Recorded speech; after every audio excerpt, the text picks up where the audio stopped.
Hello, everybody. This is the Bucket here at The Bucket Shall Not Be Infringed.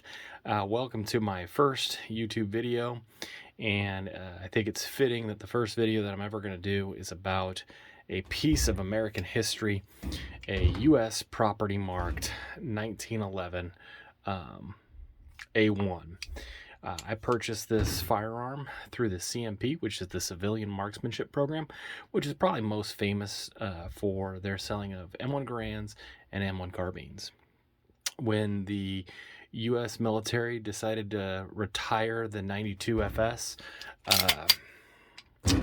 the need to keep the 1911 as a backup firearm became much less necessary, and they decided that they were going to start to surplus them.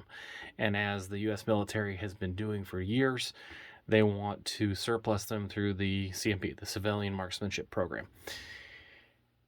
When they did it, because it was a handgun, they wanted to make sure that everybody that requested one of these was legally allowed to own one, had proven that they could possess one and own one safely.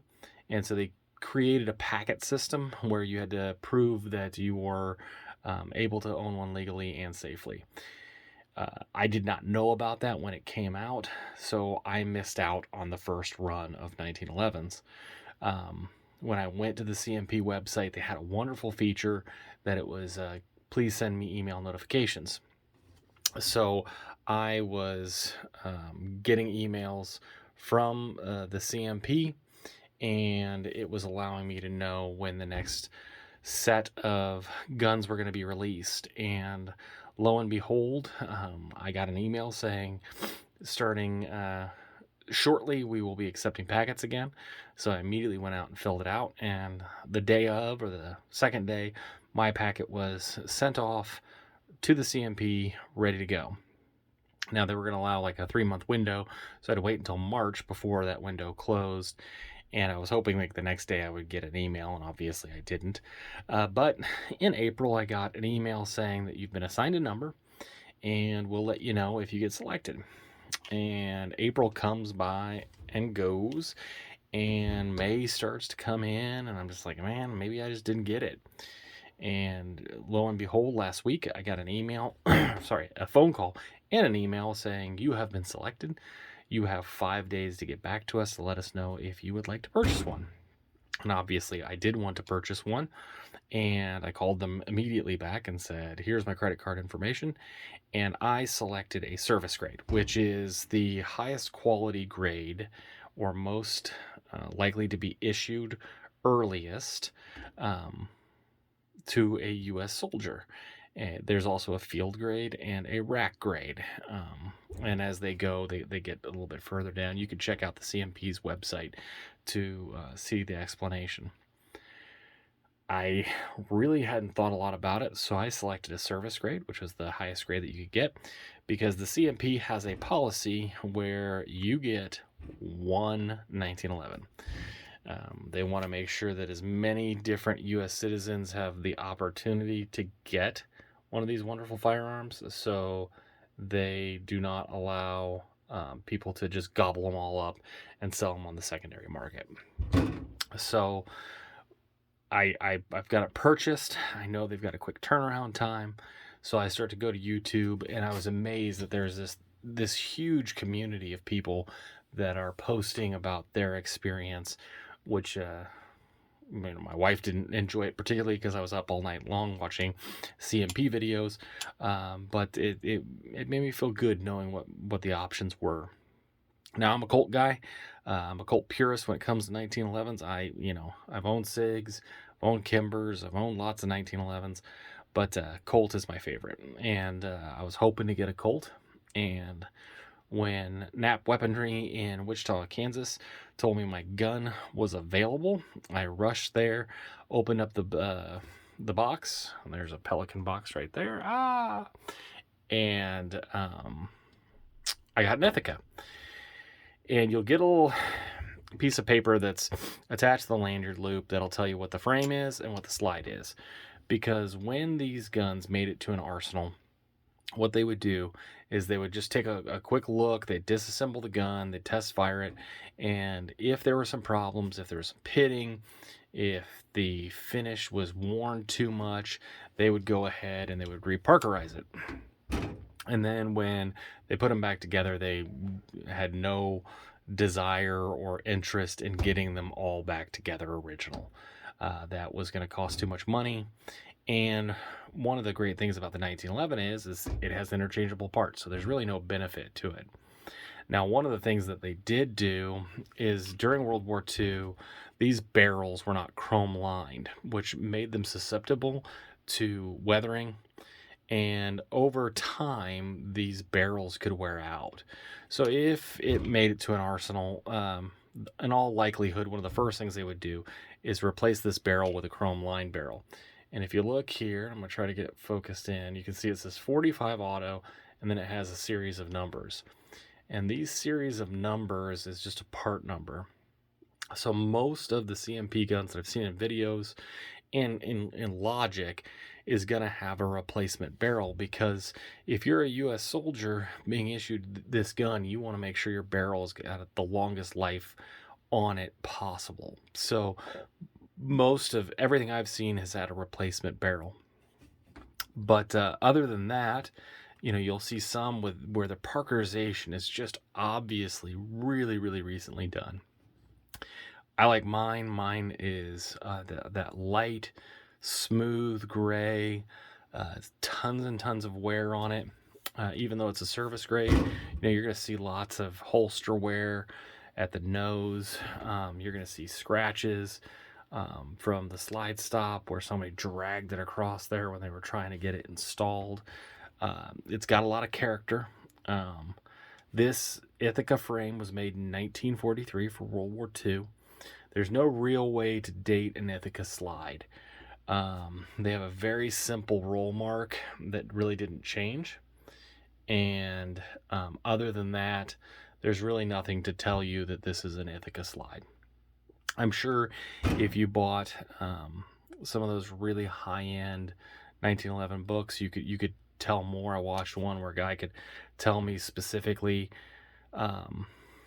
by the width of the sight, exactly when that was produced. They could tell you by counting the number of diamonds from the bottom to the top exactly, what the manufacturer was. The minutia to me in that is less important.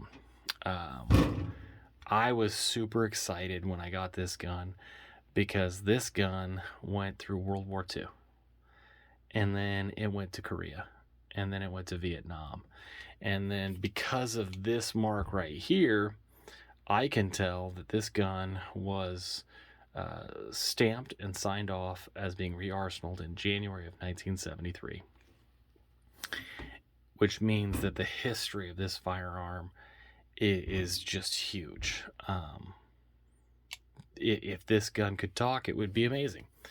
And the slack racks, it locks up tight. It's just a great firearm, and I'm super excited to have it. I have not had a chance to shoot it. Me and the UGD this Sunday are going to go out, and we're going to give this hot rod a little bit of a run, see how she does. I did think, I kind of thought this would be kind of a fun time to kind of talk about, the CMP calls this the 1911 program, which is kind of a misnomer. A 1911 was the firearm used in World War I, and for World War II, they kind of did some updates on it. Now, this clearly is not a World War I 1911. My job does not give me the luxury of being able to own two U.S. property marked 1911s. So this is a Kongsberg Colt. This is a war prize brought back by a U.S. GI. This was a Nazi-produced gun via Norway when they invaded Norway and took over Norway. They continued to produce this gun. Now this is modeled after the actual 1911. So if you look right here, this is called the mainspring housing. It's completely flat. If you look at a A1, what we used in World War II, there is this curve in the housing. If you look at the beaver tail slash grip safety, this one's very, very short, where if you look at compared to the ones the USGIs carried, it's much longer, which will prevent hammer bite or the bruising or cutting, to be completely honest with you, from the hammer grabbing a hold of your hand. Also, you can look at these two firearms and you'll notice that the hammer is wide on a 1911 and it's very narrow on a 1911 A1. These are both wonderful firearms, and I'm glad to possess both of them for sure. But when they say it's the CMP 1911 program, that is a little bit misleading, because this is actually a 1911 A1, and this pattern would be a 1911 with just a couple of differences from one to the other. The Norwegians took a very different perspective on how to coat their guns. We did a traditional parkerization. This is more of just a paint job. So one of the things I did want to bring up is the magazine. So obviously they wanted to make sure that you would get a functional magazine, and a lot of people got magazines that looked just like this. And